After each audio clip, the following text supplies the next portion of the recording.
किसी को वचन देना और वचन दे के फिर पूरा ना करना, ये सही है कि गलत है?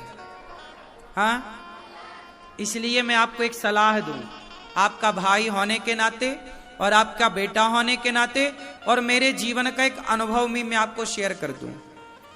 किसी को ना वादा मत करना कि मैं तुम्हें 5,000 रुपए दे दूंगा या 10,000 रुपए दे दूंगा या मैं तुम्हारा काम कर दूंगा या तुम्हारा काम करा दूंगा। क्योंकि जब आप किसी को वचन देते हैं तो वो आदमी बिल्कुल पक्का हो जाता कि यार ये आदमी ने बोला है करेगा, तो वो तो आपके भरोसे हो जाता है। लेकिन कई बार ऐसा होता है कि आप नहीं कर पाते। जैसे आपने बोला कि भाई मैं तेरी मदद करूंगा, इतना दे दूंगा, लेकिन उस समय आपके पास नहीं होता, आप नहीं दे पाते। किसी कारणवश आप पर संकट आ गया और आप नहीं कर पाए, तो क्या हुआ? आपकी वाणी क्या हो गई? बोलो, झूठी हो गई। आप झूठे हो गए उस आदमी के सामने। आप कितनी भी सफाई दो, फिर आप तो झूठे हो गए उस आदमी के सामने भी और ईश्वर के सामने भी। क्यों? बात सही है? बोलो, सही है कि गलत है? इसलिए मैं आपको एक तरीका बताता हूं। कोई भी व्यक्ति हो, आप उससे ये मत कहो कि मैं तुम्हारा ये काम कर दूंगा। आप उससे ये कहो कि मैं जितना हो सकेगा तुम्हारे साथ हूं, तुम्हारी मदद करूंगा, जितना हो सकेगा मैं करूंगा। मैं ये नहीं कहता कि मैं 2,000 दूंगा कि 10,000 दूंगा। उस समय मेरे पास जितना होगा, जितनी मेरी अधिक से अधिक आपकी हेल्प बन पड़ेगी, मैं कर दूंगा। क्योंकि आपने बोल दिया कि 10,000 दूंगा और 10,000 उस समय आपके पास नहीं थे, फिर वो तो आपके भरोसे और कहीं बात भी नहीं किया। इसलिए वचन बचाओ आप भी अपने जीवन में। और एक बात याद रखना, कई बार आप परेशान क्यों होते हैं? आप सबको बोल दे हाँ हाँ हो जाएगा, हाँ कर देंगे, हो जाएगा, लेकिन बाद में आप कर नहीं पाते, हो नहीं पाता, तो आप फंस जाते हैं। हाँ या ना? इसलिए वचन दो ही मत, इसलिए वचन मत दो, और दो तो पूरा होश और हवास में दो कि हाँ जी आप कर पाएंगे क्या? क्या आप उस समय अवेलेबल हो पाएंगे क्या? या फिर क्लियर मत कहो, आप ये कहो कि जी, जैसे आप मुझे बुलाते हैं घर, तो मैं ये नहीं कहता कि मैं आ ही जाऊंगा, आऊंगा। कब आऊंगा ये ईश्वर जाने, संयोग होगा कभी आपके आसपास तो आऊंगा। अब मैं कह दूं कि जी मैं आपके घर आऊंगा, आप तैयारी कर लें और मैं ना आ पाऊं, तो फिर मैं झूठा हो गया। हाँ या ना? इसलिए कोशिश ये करिए कि आप कभी झूठे ना सिद्ध हों। इसके लिए आपको अपनी जबान पक्की करनी पड़ेगी और किसी को भी वचन देने से बचो। मदद सबकी करो, मदद सबकी करो, पर वचन देकर नहीं। बात समझ में आई? मैं आपको आपकी मदद करूंगा, जितना कर पाओ उतना ही वचन दो। अब कुछ लोग क्या है, हाँ जी हो जाएगा, और जब फोन लगाओ तो उस समय फोन भी नहीं उठाते। हो जाएगा तो छोड़ो। अब जैसे सामने वाले ने कहा भैया वो हमें 20,000 रुपए की बहुत जरूरत है, 1 महीने के अंदर हम आपका चुका देंगे। ठीक है भैया तुम्हारा काम हो जाए, ये लो 20,000, कर लो काम। 1 महीना हो गया, 2 महीना हो गया, 3 महीना हो गया। भैया वो 1 महीना का बोला था आपने, 3 महीना हो गए, पैसे वापस करो। अरे खा के भागे जा रहे हैं क्या आपका पैसा? ऐसे लोगों को मिर्ची का धुआं दो उल्टा लटका के। नालायक हैं ये लोग, थर्ड क्वालिटी के हैं, जो वचन के पक्के नहीं है। पहला वचन के पक्के नहीं, दूसरा उनके विपत्ति पर, उनके दुख में आपने मदद की, पर जब आपको जरूरत पड़ी तो आपका ही पैसा वो लौटाने को तैयार नहीं है।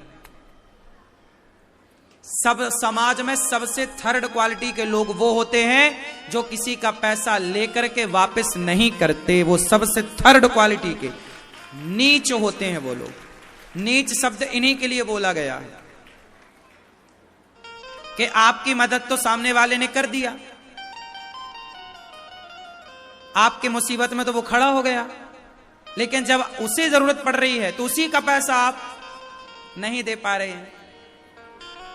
इससे ज्यादा और कोई अज्ञान मूर्खता होगी, नालायकी होगी।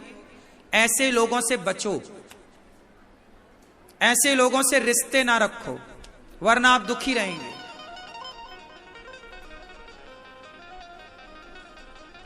गांव में कहावत है हमारे, रिश्ता भाई भाई का और हिसाब पाई पाई का। रिश्ता रिश्ता रिश्ता भाई भाई का और हिसाब पाई पाई का। आप में से ऐसा कोई है जो किसी का पैसा लेके दे ना रहा हो? दे देना।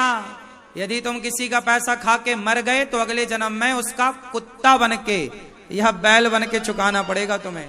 चुकाना तो तुम्हारे बाप को पड़ेगा, उसके घर का नौकर बनना पड़ेगा, तुम्हें कुत्ता बनना पड़ेगा, क्योंकि ईश्वर के हिसाब किताब बिल्कुल पक्का है।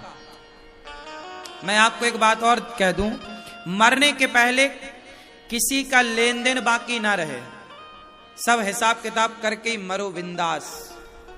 हम 1 रुपए भी किसी का लेके ना मरें, वरना 1 रुपया के लिए हमें फिर से आना पड़ेगा वो चुकाने के लिए, क्योंकि ईश्वर की अदालत ऐसी ही है कि यहां 1 रुपए का भी हिसाब किताब होगा तो चुकाना पड़ेगा।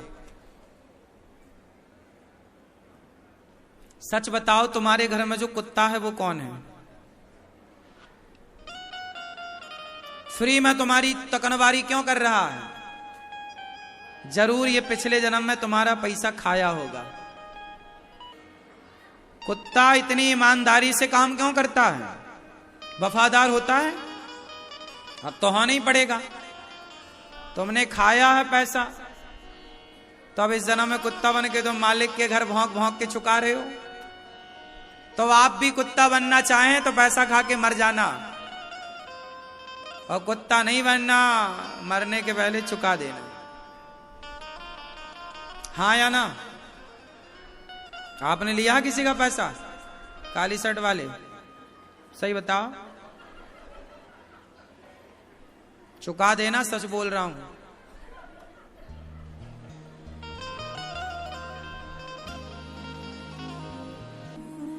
नमक रोटी खाओ पर किसी का कर्जा मत खाओ। बताओ, सबसे तेज कौन भागता है? सबसे तेज क्या बढ़ता है? बोलो। सबसे तेज भागने वाला मन तो है, पर सबसे तेज चलने वाला ब्याज है, कर्जा। क्या है? बैंक से आप ब्याज लेते हो, कर्जा। आपने 10 लाख रुपया लिया तो 10 लाख चुकाने के बाद भी 10 का 10 खड़ा रहेगा, वो 10 लाख। हाँ या ना? बोलो हाँ। इसलिए एक बात बड़े पुराने लोग कह गए कि जितना चादर है उतना ही पांव पसारो। कोशिश करो कि कर्जे का काम ना करना पड़े, हमें कर्जा लेके काम ना करना पड़े। ठीक है? सही है? उतनी इच्छाएं रखो, उतनी जरूरतें बनाओ जो बिना ब्याज लिए हो जाए। हम जो कमाते हैं, हम अपनी कमाई को बढ़ाएं, हम अपनी आय इनकम बढ़ाएं, मेहनत ज्यादा करें, हमें कर्जा ना लेना पड़े। कोशिश करनी चाहिए। बैंक का कर्जा तो फिर भी ठीक होता है, विचार यदि आपके अंदर है तो आप चुका देते हैं, समझदार हैं तो। बैंक के कर्जे से आप घर बना लेते हैं, होम लोन इत्यादि, इसी बहाने आपके पास एक घर हो जाता है, थोड़ा बैंक से मदद मिल जाती है, ठीक है, आप समय से चुका दें। पर किसी व्यक्ति से जो आप कर्जा लेते हैं वो बैंक से कई गुना ज्यादा होता है। इसलिए किसी व्यक्ति का लिया कर्जा बाद में वो आपकी जान को आ पड़ता है, इसलिए बचें कर्जे वर्जे से। जितना चादर है उतना ही पांव पसारना। क्या मतलब, इस कहावत का क्या अर्थ होता है? चश्मा वाले भैया, टोपी वाले, जितना चादर है उतना पांव पसारो, इस कहावत का अर्थ बताओ क्या है अर्थ? हाँ, जितना हम कमाते हैं उसी से हमें गुजारा करना चाहिए, बस ये कहावत कह रही है। और ये हमारे बड़े बुजुर्ग कह गए हैं, यदि इस पर चलेंगे तो सदा सुखी रहेंगे। अब आपकी कमाई है 20,000 रुपए महीना और आप मोबाइल ले रहे हैं 1.5 लाख रुपए का, तो कैसे चुका पाओगे, कैसे करोगे? इसलिए हमें देखा देखी में नहीं चलना। आज हमारे देश में परेशानियां क्या है? लोग देखा देखी की जिंदगी जी रहे हैं कि उसके पास है, मेरे पास भी होना चाहिए, उसके पास गाड़ी है, मेरे पास होना चाहिए, उसके पास ये मोबाइल है, मेरे। देखा देखी में ना चलो। उसके पास क्या है छोड़ो, आपके पास क्या है उसमें खुश रहो। क्यों? कभी किसी को नहीं देखना चाहिए। किसी को नहीं देखना मतलब किसी के यश कीर्ति को प्रणाम करो बस। बराबरी हम किसी से ना करें अपनी, हम अपनी लाइन आगे करें। छोटी लाइन आप खींचो, एक लाइन हमने खींची, अब इसे बड़ी करना है, कैसे करेंगे? उसके नीचे एक बड़ी लाइन खींचो। हम किसी को छोटा ना करें, हम अपने को बड़ा करें। जब हम अपने को बड़ा करेंगे तो अपने आप हम औरों से आगे निकल जाएंगे। हम दूसरों को ना देखें कि तुम कौन सा मोबाइल चलाते हो, तुम कौन सी गाड़ी में चलते हो। आप चलते हो तो आपने मेहनत की होगी तो आपके पास बड़ी गाड़ी है, आपने मेहनत की होगी तो आपके पास बड़ा घर है, आपने मेहनत की होगी तो आपके पास पैसा है ना? जितने आप लोग बैठे हो ना, आप लोगों के बाप दादों के पास भी पहले बहुत पैसा था, कुछ लोगों के पास। पर पुराने लोगों ने क्या किया पता है? जुआ खेलते थे, ताश, और बैठे बैठे ना जमीन लगा देते थे दाव में। 1 एकड़, ये ले 1 एकड़ का दाव हार गए। जैसे धर्मराज युधिष्ठिर ने जुआ खेला, हाथों हाथ सारा इंद्रप्रस्थ हार गए, हाँ या ना?